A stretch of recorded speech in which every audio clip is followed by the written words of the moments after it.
अगर मैं आपसे कहूं कि आज हम जिस जगह पर बैठे हैं, ये जगह आज से करोड़ों साल पहले 8,500 डिग्री के तापमान से दहक रही थी, या फिर यही वो जगह है जो एक वक्त पर पूरी तरह से बर्फ से ढकी हुई थी और इसका टेम्परेचर माइनस में था, ये दोनों ही बातें सच हैं।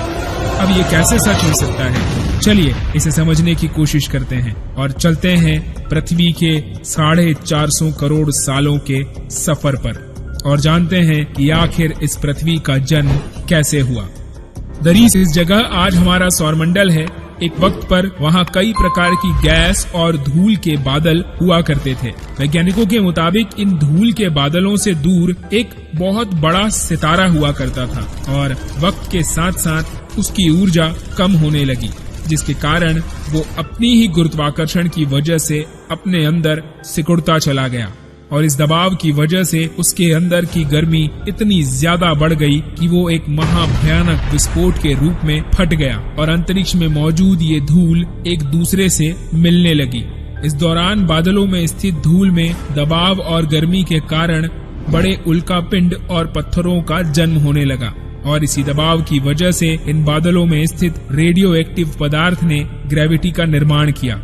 अब ध्यान दीजिए, इसी ग्रेविटी के कारण इन बादलों के केंद्र में हाइड्रोजन और हीलियम इकट्ठा होने लगी और जब इनकी मात्रा बहुत ज्यादा बढ़ गई तो दबाव और गर्मी के कारण एक और विशाल विस्फोट हुआ और इस विस्फोट के कारण जन्म हुआ हमारे सूर्य का। अंतरिक्ष में फैले एस्टेरॉइड यानी कि क्षुद्र ग्रह में भारी वजन होने की वजह से ये सूरज के करीब आकर उसकी परिक्रमा करने लगे और धीरे धीरे इन्हीं एस्टेरॉइड में भारी टकराव होने लगा। इसके फलस्वरूप Mercury, Venus, Earth, Mars, Jupiter, Saturn, Uranus, Neptune जैसे सारे प्लैनेट्स का जन्म हुआ और इन्हीं सब के साथ एक और ग्रह था जो मार्स यानी मंगल ग्रह और हमारी पृथ्वी के बीच में परिक्रमा किया करता था। इस ग्रह का नाम था थिया। पृथ्वी की अपनी ग्रेविटी होने की वजह से इस पर लगातार कई एस्टेरॉइड का हमला हो रहा था और यही क्रिया थिया पर भी चल रही थी। धीरे धीरे करोड़ों सालों तक ये घटना यूं ही चलती रही। इसके कारण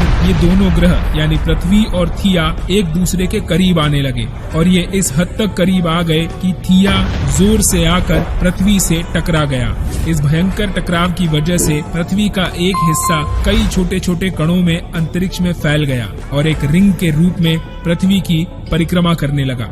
परिक्रमा करते हुए इन्हीं कणों में आपस में टकराव होने लगा और धीरे धीरे ये टकरा कर इकट्ठा होने लगे और इन्हीं के एक साथ मिलने की वजह से जन्म हुआ चांद का। चांद के जन्म के पहले पृथ्वी अनियमित रूप से सूर्य के चक्कर लगाती थी। न ही इसका अपनी एक्सिस पर झुकाव था और न ही रोटेशन की कोई टाइमिंग।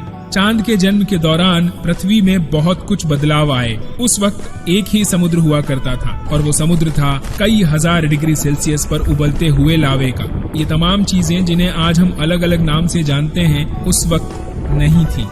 समय के साथ साथ पृथ्वी धीरे धीरे ठंडी हो रही थी। इसके कारण पृथ्वी के भारी तत्व जैसे धातु और रेडियो एक्टिव पदार्थ पृथ्वी के केंद्र में जाकर इकट्ठा होने लगे और हल्के पदार्थ पृथ्वी की सतह पर आ गए। लाखों सालों तक पृथ्वी पर उल्कापिंडों की बरसात हुई और इन गिरते हुए उल्कापिंडों में जमा नमक, मिनरल्स और पानी करोड़ों सालों तक धरती पर यूं ही आता रहा। उल्कापिंडों की ये बरसात यूं ही होती रही। इसी वजह से धीरे धीरे पृथ्वी की ऊपरी सतह पानी से ढकती चली गई। वैज्ञानिकों के अनुसार ये वही समय था जब पृथ्वी पर गहरे समुद्रों का निर्माण हुआ और इनके अंदर दहकते हुए ज्वालामुखियों ने पहली बार जन्म दिया सूक्ष्म जीवों को। लाखों साल बाद एक वक्त ऐसा आया जब पृथ्वी की पूरी सतह पानी से ढक चुकी थी। हमारी पृथ्वी के अंदर रेडियो एक्टिव पदार्थ मौजूद होने के कारण ये अंदर से गर्म होते रहती है, लेकिन जब जब पृथ्वी की ऊपरी सतह की जमीन ठंडी होती है तो पृथ्वी के अंदर की गर्मी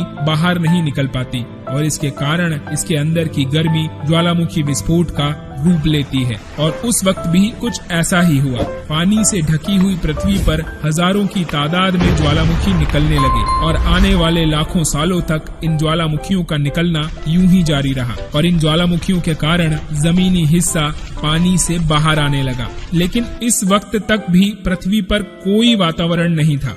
और अंतरिक्ष से लगातार उल्कापिंडों की बरसात हो रही थी। आज से लगभग 300 करोड़ साल पहले पृथ्वी पर ऐसा वक्त आया जब पृथ्वी का वातावरण लगभग स्थिर होने लगा। ज्वालामुखी निकलने में थोड़ी कमी आई और पृथ्वी का एक दिन 12 घंटे तक आकर सीमित हुआ। जैसे जैसे साल बीतते गए सूक्ष्म जीव विकसित होते गए और ये समूहों में रहने लगे। आज से लगभग 250 करोड़ साल पहले पहली बार पृथ्वी पर ऐसे जीवों का निर्माण हुआ जो जीने के लिए पानी के अंदर के मिनरल्स यानी कि खनिज पदार्थ और धूप का इस्तेमाल करते थे और मल त्याग के रूप में ऑक्सीजन बाहर निकालते थे। अब चूंकि पृथ्वी पर ज्वालामुखी निकलना बहुत हद तक कम हो चुके थे और इन माइक्रोबैक्टीरिया की वजह से वातावरण में ऑक्सीजन की मात्रा भी बढ़ रही थी, तो इस वजह से पृथ्वी पर वायुमंडल बनना शुरू हुआ जिसमें ज्यादातर मात्रा में ऑक्सीजन थी और आने वाले हजारों सालों तक पृथ्वी पर ऑक्सीजन की ये मात्रा यूं ही बढ़ती रही। इसकी वजह से पृथ्वी के ज्यादातर हिस्सों में ये सूक्ष्म जीव फैल गए। हजारों साल बाद एक ऐसा वक्त आया जब पृथ्वी में ज्यादा ऑक्सीजन बढ़ने के कारण ये सूक्ष्म जीव मरने शुरू हो गए। उस वक्त पृथ्वी का वातावरण ठंडा होने के साथ साथ ऑक्सीजन से भी भर चुका था, जिसके कारण जमीन और वातावरण में स्थित आयरन यानी लोहे के मिनरल्स पानी में स्थित ऑक्सीजन से रिएक्ट करने लगे। और एक वक्त ऐसा आया जब पृथ्वी भी मार्स यानी मंगल ग्रह की तरह बिल्कुल लाल दिखाई देने लगी। समय बीतने के साथ साथ पृथ्वी की टेक्टोनिक प्लेट्स में दरारें पड़ने लगी, जिसके कारण पृथ्वी के अंदर का लावा कई लाख सालों तक खुले तौर पर उबलता रहा और यही कारण था जिसके कारण पृथ्वी के वातावरण में कार्बन डाइऑक्साइड की मात्रा भी बढ़ने लगी और पृथ्वी पर एसिड की वर्षा शुरू हुई। एसिड रेन की वजह से पृथ्वी का तापमान घटने लगा और इतना घटा कि ऊपर स्थित पानी बर्फ में बदल गया। पृथ्वी पर पहली बार आई इस भयंकर एसिड रेन की वजह से पूरी पृथ्वी सफेद बर्फ से ढक चुकी थी। आमतौर पर जब पृथ्वी पर सूरज की किरणें गिरती हैं, तब जमीन उन किरणों को सोख लेती है। अब चूंकि पृथ्वी पूरी तरह से बर्फ से ढक चुकी थी और बर्फ सफेद और चमकीली होती है, इसके कारण सूर्य की किरणें धरती पर गिरने के बाद वापस लौट जाती थी। इस कारण पृथ्वी कई लाख सालों तक बर्फ से ढकी रही। अब फिर से वही क्रिया शुरू हुई। बर्फ से ढक जाने के कारण पृथ्वी के अंदर की गर्मी नहीं निकल पा रही थी और फिर से इस गर्मी ने ज्वालामुखी का रूप लिया और एक बार फिर से वो दौर आया जब पृथ्वी पर ज्वालामुखी फटना शुरू कर चुके थे और ज्वालामुखी की इन गर्मी से पृथ्वी पर जमी बर्फ पिघलना शुरू हो गई। इसी बीच पृथ्वी की गहराई में बचे कुछ सूक्ष्म जीव धीरे धीरे खुद में बदलाव कर रहे थे और वो ऑक्सीजन को अपने शरीर को बड़ा करने और जटिल बनाने के लिए भी इस्तेमाल कर रहे थे। इस बीच पानी में अलग से भी छोटे समुद्री पौधे निकलना शुरू हो चुके थे। बाहर जैसे जैसे ज्वालामुखी निकल रहे थे, वैसे वैसे वातावरण में कार्बन डाइऑक्साइड की वजह से गर्मी बढ़ रही थी। वक्त के साथ साथ बर्फ पिघलने लगी, लेकिन धरती पर फिर से एक वक्त ऐसा आया जब एसिड रेन शुरू हो गई। इसके कारण पृथ्वी ठंडी होने लगी और फिर से पृथ्वी का ज्यादातर हिस्सा बर्फ से ढक गया। ऐसा कई हजार सालों तक होते रहा और इसी कारण से अब समुद्री जीव धीरे धीरे वातावरण के हिसाब से खुद को ढालना शुरू कर चुके थे। इस बीच कई सारे जीव और समुद्री जंगल भी विलुप्त हो गए, मगर जो बच गए वो धीरे धीरे पृथ्वी के बदलते तापमान की वजह से एडजस्ट करने लगे और अब वो दौर आ गया जब बर्फ के जमने या ज्वालामुखी के फटने से ये समुद्री पेड़ पौधे पूरी तरह से मरते या सूखते नहीं थे। अब समुद्र में इन पेड़ पौधों के साथ साथ सूक्ष्म जीव भी खुद को बचाए रखने में सक्षम होने लगे। अब फिर से ज्वालामुखी विस्फोट होने की वजह से बर्फ ने पिघलना शुरू किया, तो इन समुद्री पेड़ पौधों ने खुद को विकसित कर लिया और इसी से धीरे धीरे वातावरण में ऑक्सीजन की मात्रा बढ़ने लगी और पृथ्वी पर होने वाली एसिड वर्षा कम होने लगी। ऑक्सीजन की वजह से पृथ्वी की ओजोन लेयर मोटी होने लगी और आज से लगभग 47 करोड़ साल पहले पृथ्वी की ऊपरी सतह पर पहली बार मोसोस नामक प्लांट उगना शुरू हुआ। वक्त के साथ साथ जमीन पर अलग अलग प्रकार के पेड़ पौधे पनपना शुरू हुए और एक वक्त ऐसा आया जब पृथ्वी के पेड़ पौधों की लंबाई 80 से लेकर 100 फीट जितनी पहुंच गई, यानी आज की 6 मंजिला इमारत जितनी ऊंची। ये वो वक्त था जब समुद्री जानवर समुद्र से बाहर निकल रहे थे और जमीनी जानवरों में परिवर्तित हो रहे थे।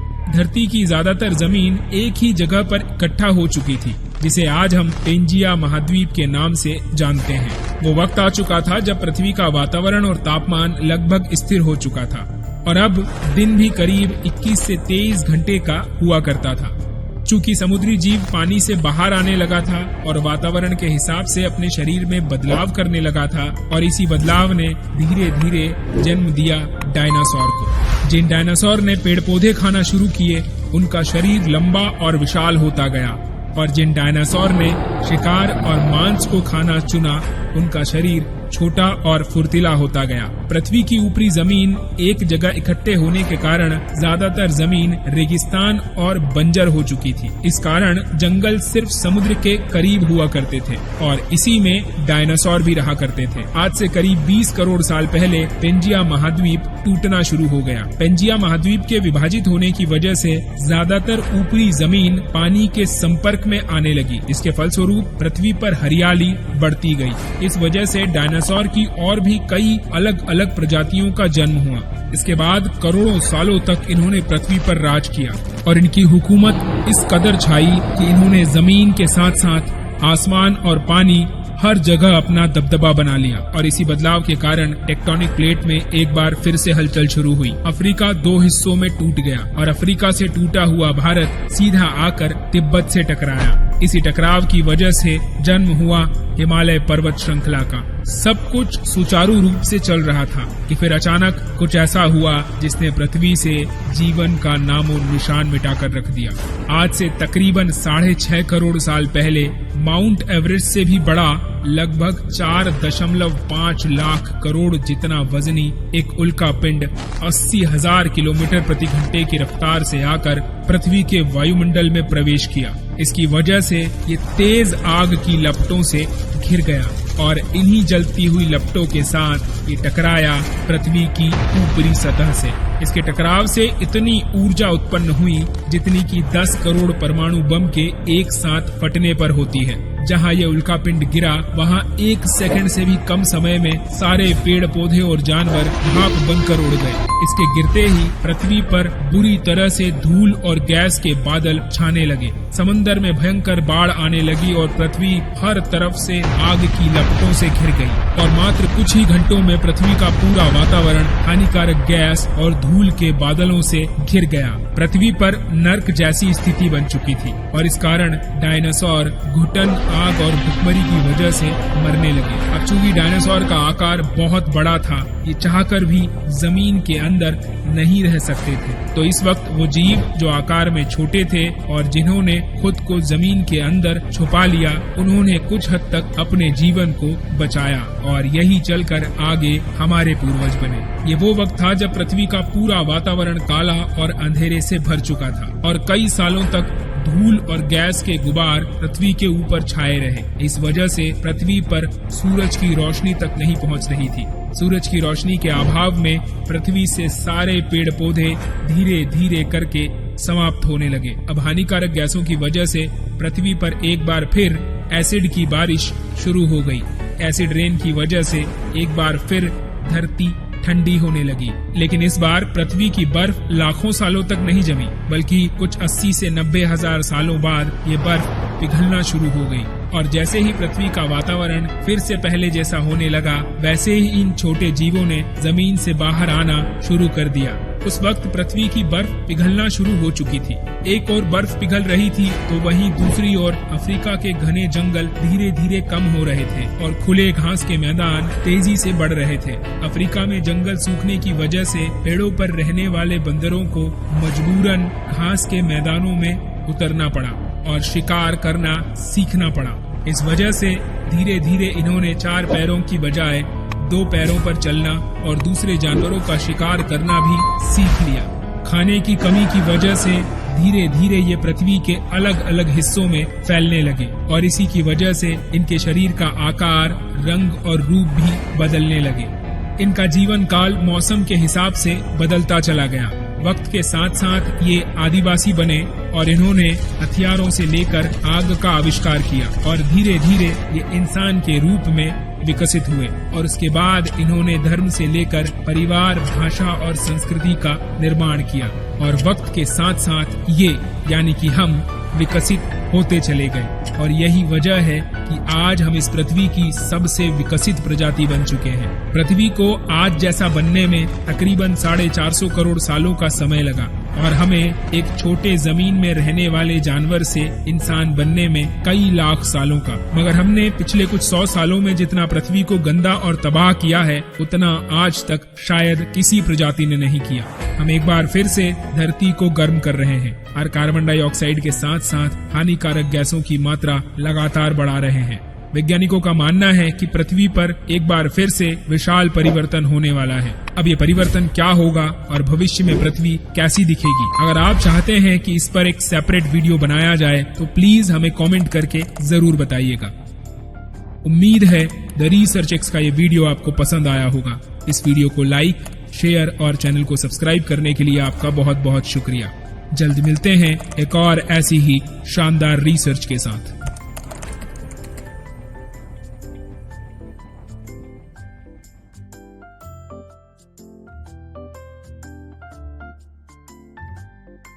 अभी से करीब 6.5 करोड़ साल पहले क्रिटेशियस पीरियड के अंतिम चरण में इस ग्रह ने इस पर पिछले 16.5 करोड़ सालों से राज कर रहे विशालकाय डायनासोरों को खो दिया।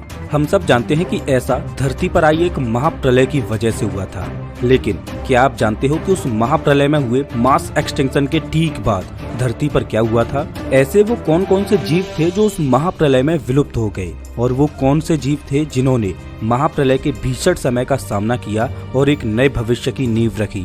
कैसे पृथ्वी ने उस महाप्रलय को झेला और अपने आप को फिर से रिकवर किया? ये जानने के लिए हमें समय में पीछे जाकर उस महाप्रलय के दिन को करीब से अनुभव करना होगा। वैज्ञानिकों का मानना है कि अभी से करीब 24 करोड़ साल पहले डायनासोर धरती पर अस्तित्व में आए। उस समय की धरती आज की तुलना में बहुत ही अलग थी।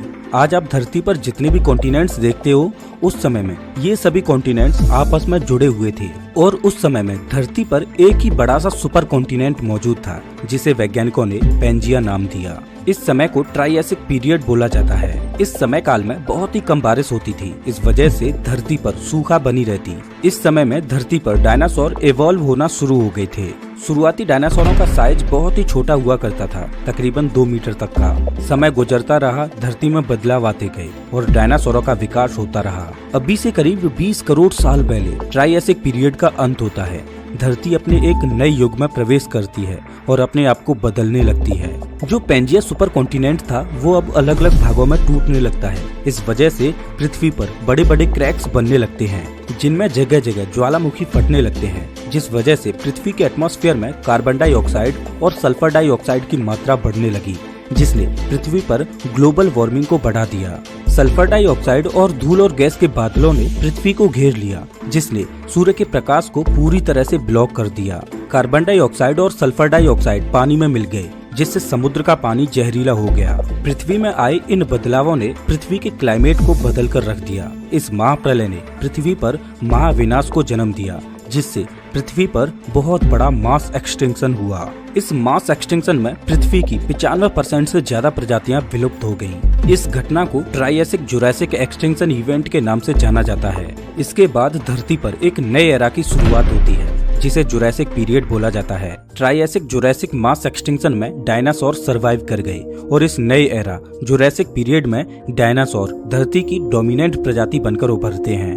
और इस एरा में डायनासोरों का एवोल्यूशन कुछ इस तरह से होता है कि कुछ डायनासोरों का साइज बहुत ज्यादा बड़ा हो जाता है, इतना बड़ा कि वो आज की बिल्डिंगों से भी ऊंचे निकल जाएं। इनकी रफ्तार इतनी हो गई कि 90 किलोमीटर प्रति घंटे की रफ्तार से भी तेज दौड़ पाएं। इनका जबड़ा इतना भयानक बन गया कि जिसे भी खाएं उसकी हड्डियों को चकनाचूर कर दें। इसी एरा में उड़ने वाले डायनासोर भी उभर कर आते हैं। चारों ओर डायनासोर फल फूल रहे थे। अभी तक धरती में बहुत बड़ा बदलाव आ चुका था। पैंजिया सुपर कॉन्टिनेंट 2 भागों में बढ़ चुका था, जिन्हें लॉरेशिया और गोंडवाना लैंड बोला जाता है। अभी से करीब 14.5 करोड़ साल पहले जुरासिक पीरियड का भी अंत होता है और शुरुआत होती है एक नए एरा की, जिसे क्रिटेशियस पीरियड बोला जाता है। आप क्रिटेशियस पीरियड को डायनासोरों का गोल्डन एरा भी बोल सकते हो, क्योंकि इस पीरियड में बहुत से नए नए तरह के डायनासोर इवॉल्व हुए। फेमस डायनासोर टीरेक्स भी इसी एरा में इवॉल्व हुआ था। ये पीरियड डायनासोरों के लिए सबसे लंबा चलने वाला पीरियड था। जो पृथ्वी पर 2 सुपर कॉन्टिनेंट्स थे, लॉरेशिया और गोंडवाना लैंड, वो भी आपस में टूटने लगते हैं और हमारी पृथ्वी की रूपरेखा पूरी तरह से बदलने लगती है। जो देखने में आज की पृथ्वी की तरह होती है। इस दौरान पृथ्वी पर अलग अलग तरह की वनस्पतियां पैदा होती हैं और डायनासोरों का डोमिनेंस पीक पर होता है। धरती पर डायनासोरों को राज करते हुए करीब 17 करोड़ सालों से भी ज्यादा का समय बीत जाता है, लेकिन डायनासोरों की किस्मत तो बहुत पहले ही लिखी जा चुकी थी। पृथ्वी से करोड़ों किलोमीटर दूर अंतरिक्ष में एक बड़ी सी चट्टान भटक रही थी। ये चट्टान कोई एस्ट्रॉयड या उल्का नहीं, बल्कि डायनासोरों का काल थी। ये चट्टान पृथ्वी के बीते हुए कल और आने वाले भविष्य की नींव रखने वाली थी। ये चट्टान एक युग परिवर्तन करने वाली थी। ये चट्टान किसी के लिए अभिशाप तो किसी के लिए वरदान बनने वाली थी।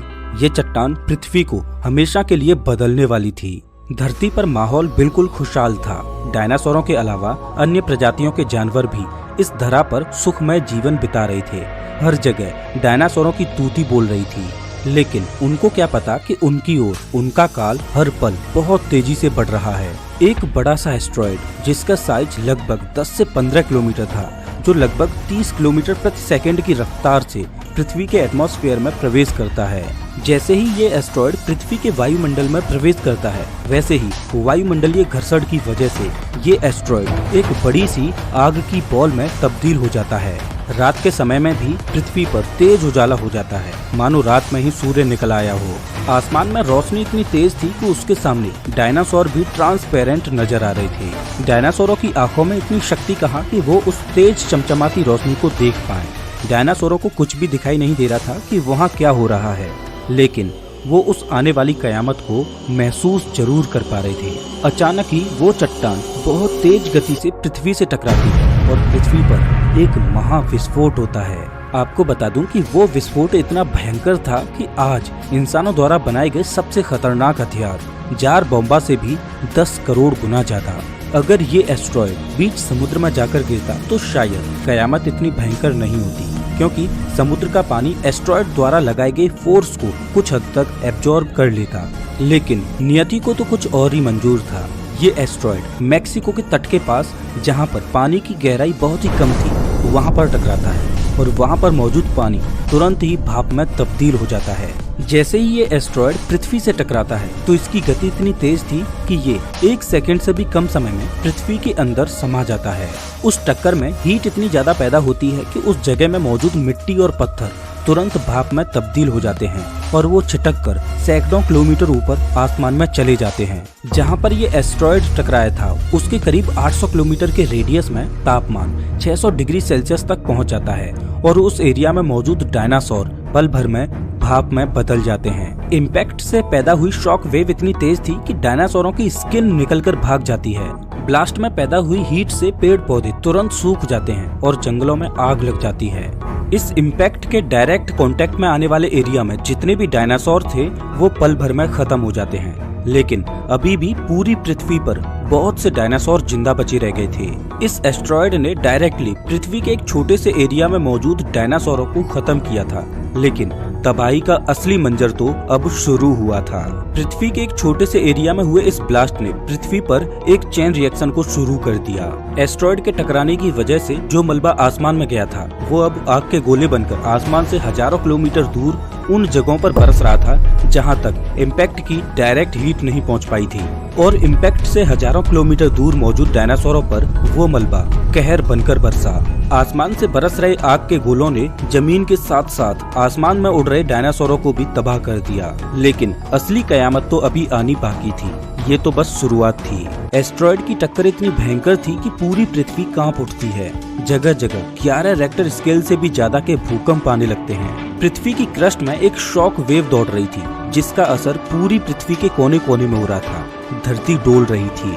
आज तक इंसानों ने जितने भी भूकंप सहन किए हैं, ये भूकंप उससे भी 60 गुना ज्यादा तेज था। धरती कांप रही थी और तीव्र भूकंप आ रहे थे, जिसकी वजह से समुद्र में बड़ी बड़ी लहरें बनना शुरू हो गईं, जिन्होंने एक भयंकर सुनामी का रूप ले लिया और समुद्र के तटवर्ती इलाकों को हजारों किलोमीटर अंदर तक भयंकर सुनामी ने अपनी चपेट में ले लिया और तटवर्ती डायनासोर और अन्य प्रजातियां देखते ही देखते खत्म हो गईं। लेकिन कयामत अभी नहीं रुकी थी। इम्पैक्ट की वजह से बहुत ही तेज ब्लास्ट पल्स वेव पैदा हुई, जिसका असर हजारों किलोमीटर दूर दूर तक देखा जा सकता था। ये पल्स वेव इतनी शक्तिशाली थी कि इसकी चपेट में आने वाले डायनासोरों की मोटी चमड़ी तक निकल जा रही थी। 30-30 टन के डायनासोरों को भी ये पल्स वेव आसमान में उड़ा दे रही थी, मानो कि वो कोई कागज के खिलौने हों। इम्पैक्ट को महज 5 मिनट से भी कम का समय हुआ था और पृथ्वी के एक हिस्से में मौजूद जीवन पूरी तरह से तहस नहस हो चुका था। लेकिन पृथ्वी के दूसरे हिस्से में इस महाप्रलय की कोई भनक ही नहीं थी।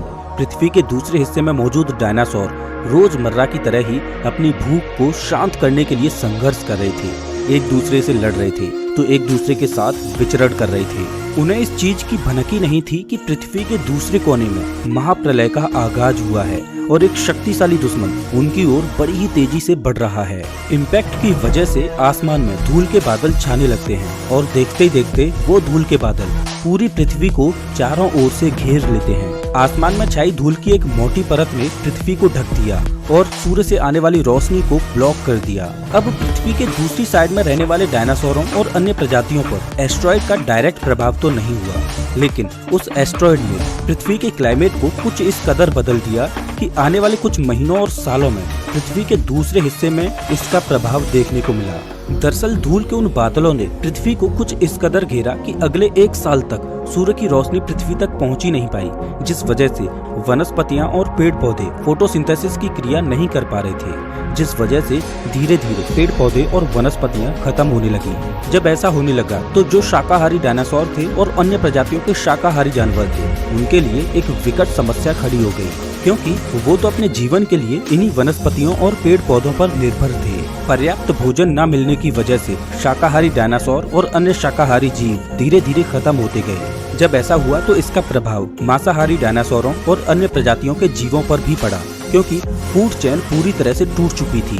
जो मांसाहारी डायनासोर शाकाहारी जीवों को खाकर जिंदा रहते थे, उनके लिए अब शिकार मिलना मुश्किल होता जा रहा था, जिस वजह से वो भी धीरे धीरे अपना दम तोड़ने लगते हैं और देखते ही देखते डायनासोर पूरी तरह धरती से विलुप्त हो जाते हैं। इस महाप्रलय ने पृथ्वी की 95% से भी ज्यादा प्रजातियों को विलुप्त कर दिया और डायनासोरों के राज को पूरी तरह से खत्म कर दिया। वैज्ञानिक मानते हैं कि इस महाप्रलय को जो छोटे छोटे जानवर थे, जिनका वजन 25 किलोग्राम से भी कम था, वो सहन कर जाते हैं। इसका कारण ये था कि छोटे जानवरों को जिंदा रहने के लिए बहुत ही कम भोजन की आवश्यकता होती है, तो वो सड़े हुए डायनासोरों, फंगस और छोटे मोटे जीवों को खाकर अपने आप को इस आपदा से बचा लेते हैं। इस आपदा ने सिर्फ जमीनी जीवन को ही नहीं बल्कि समुद्री जीवन को भी तहस नहस कर दिया था, क्योंकि समुद्र का पानी एसिडिक हो गया था। इस महाप्रलय ने क्रिटेशियस पीरियड को खत्म कर दिया और इसके बाद एक नए एरा की शुरुआत होती है, जिसे पेलियोजीन पीरियड बोला जाता है। इस एरा में पृथ्वी फिर से अपने आप को रिकवर करती है। कयामत के कुछ सालों के बाद छोटी छोटी वनस्पतियां फिर से पैदा होती हैं, जो छोटे छोटे जानवरों की भूख को मिटा सकती थी। प्रकृति ने नव निर्माण का काम शुरू कर दिया था। भीमकाय डायनासोरों के खात्मे के बाद अन्य प्रजातियों को एवॉल्व करने का मौका मिला और मैमल्स इसमें सबसे आगे उभर कर आए। लगभग 1 लाख साल लगे छोटी छोटी वनस्पतियों से बड़े बड़े पेड़ों तक पहुँचने में। धीरे धीरे प्रकृति में खाना बढ़ता जा रहा था, इसके साथ ही मैमल्स का आकार भी बढ़ता जा रहा था और इवोल्यूशन अपनी गति को पकड़ रहा था। और इवोल्यूशन की उस दौड़ में हम इंसान भी दौड़ रहे थे और 6.5 करोड़ सालों का वक्त लगा हमें इवोल्यूशन की उस रेस को जीतने में और आज का इंसान बनने में, और जिसमें करीब 3 लाख साल पहले ही हम इंसान अस्तित्व में आए। वो महाप्रलय डायनासोरों के लिए तो एक अभिशाप थी, लेकिन हम इंसानों के लिए एक वरदान साबित हुई, जिससे हमें इवॉल्व करने का मौका मिला। अतीत में पृथ्वी ने चाहे कितनी ही महाप्रलयों को क्यों न झेला हो, लेकिन हर बार पृथ्वी ने अपने आप को रिकवर किया है।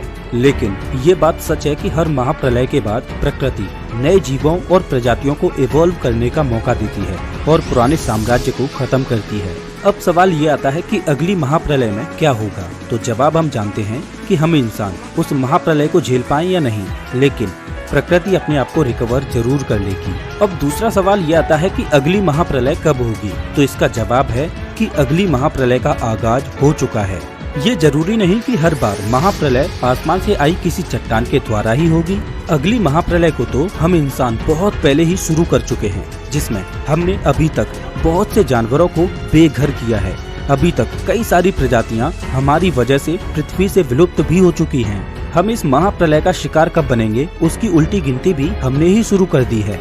मैं बस इतना ही जानता हूँ कि अगर ऐसे ही चलता रहा तो अगली महाप्रलय से हम ज्यादा दूर नहीं हैं। तो दोस्तों इस वीडियो में बस इतना ही। वैसे आप हमारा ये वीडियो कौन से शहर से देख रहे हो हमें कमेंट करके जरूर बताएं। अगर आपको ये वीडियो अच्छा लगा हो तो इसे लाइक करें और ऐसे ही वीडियोज के लिए चैनल को सब्सक्राइब करें, साथ ही बेल आइकन दबाएं।